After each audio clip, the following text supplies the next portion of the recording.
Before I get started, I want to give a big thank you to my friend CJ for helping me construct this giant screen and giving me a little bit of help with the logic circuits over there. And then I want to give, obviously, a big thank you to Matt Wings for his logical Redstone Reloaded series. Now, I may have made a little bit of a computer in Minecraft. And it's kind of a beast, a lot to take in. This morning I spent an hour completely redoing the circuit because it was just broken. It didn't work. I had to...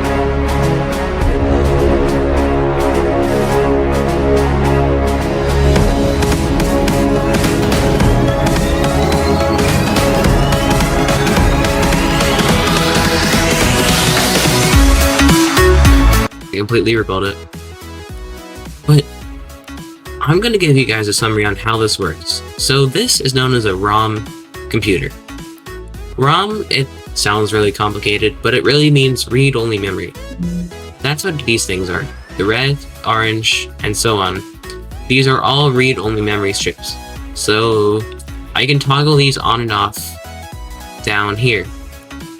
All of these lines can turn any of these ROM strips on or off. This is just the input into the screen though. The actual place where you type in what you want is here. And then we have a simple combination lock using hexadecimal outputs and AND gates. This piston helps me use the reset button. And then over here we have, if it's actually unlocked, it tells over there that it's unlocked and it can display an image. Because if it's not unlocked, then you just can't do anything. Nothing will be on.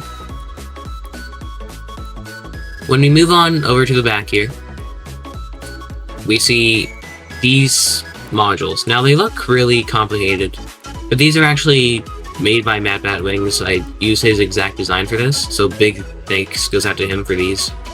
It's 2x2 pixel displays. So really what they do is, here, if I put a button down onto one of these, it's this pattern, you see that? It's not a 1x1, it's a weird star shape. And if all my pixels were like that, then it wouldn't look that great. So what this does is it makes it so that when I power it, it powers these four. It doesn't power these. It's super useful, not actually that complicated. I'll leave a link to his series in the description. But now the moment you've been waiting for. So the code, it's the only 4-digit code I can remember. North, south, east, west. And then I click submit. And you hear the piston, and the screen says hey, which is a ROM configuration that is saved right here. When you look at torches, these torches basically just spell out hey. And that's the same for all these. Like these torches spell out A, B, and C, and then these torches spell out on and off. It sounds daunting, but really, it's not actually that daunting. So now that we have the screen on, I have A, B, and C. And the point of this is to power farms, power things, and be able to check if they're on or off with the screen. So let's see. A is currently off, as you can see, because that redstone block isn't powering that line. It's a T flip-flop. And then I click status. And his A is off. Now let me explain how this works. So this signal, all this stuff, it looks like a lot, but all it does is it makes sure that that line is powered. And if that line's powered, then it'll just organize the signals here for it to be very easily used. And I had a big jumble of cords and stuff here, but I really cleaned it up. So let's start with the orange status check light, which is A. You go here, and then each and every one of them has this little contraption. What it does is, when it's off, is when that status check light is off, both of these are off. But say that status check light was on. One of them turns on. Now this is because it's off. So you see how there's an AND gate here.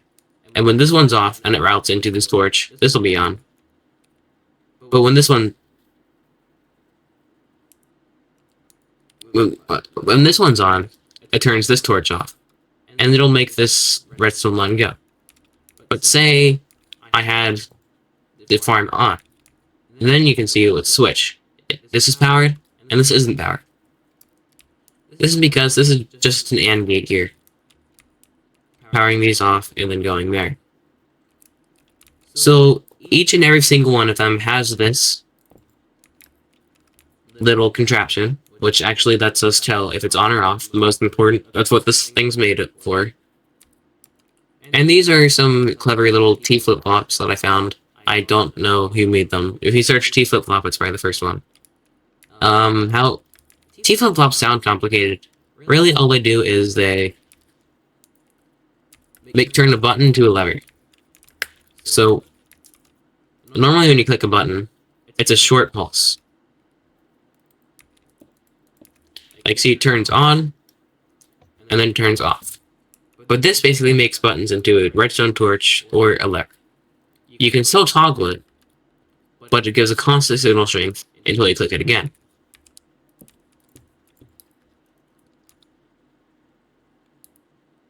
Let's move back here. I explained a little bit how this works, but I never explained how these actually are turned on and off. So you can make a very simple recreation of them over here. It's basically just a binary decode. So we have this torch, and say we want this to display on the screen. I could put these things here. And then I'm not going to actually use the pixel design, because I don't want to make that. It's a little bit bulky. So this here.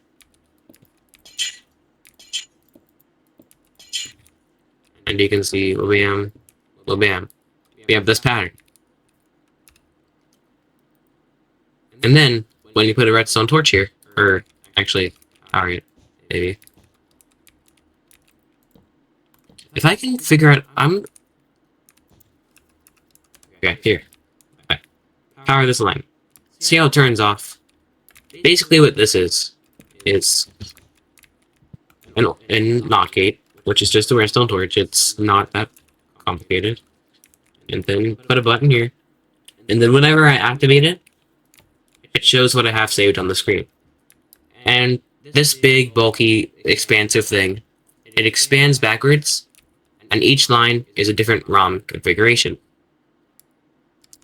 I hope you guys found this video useful, maybe even insightful, and you might even build your old... I hope you guys found this video useful, maybe even insightful, and I hope that you can build your own ROM computer someday.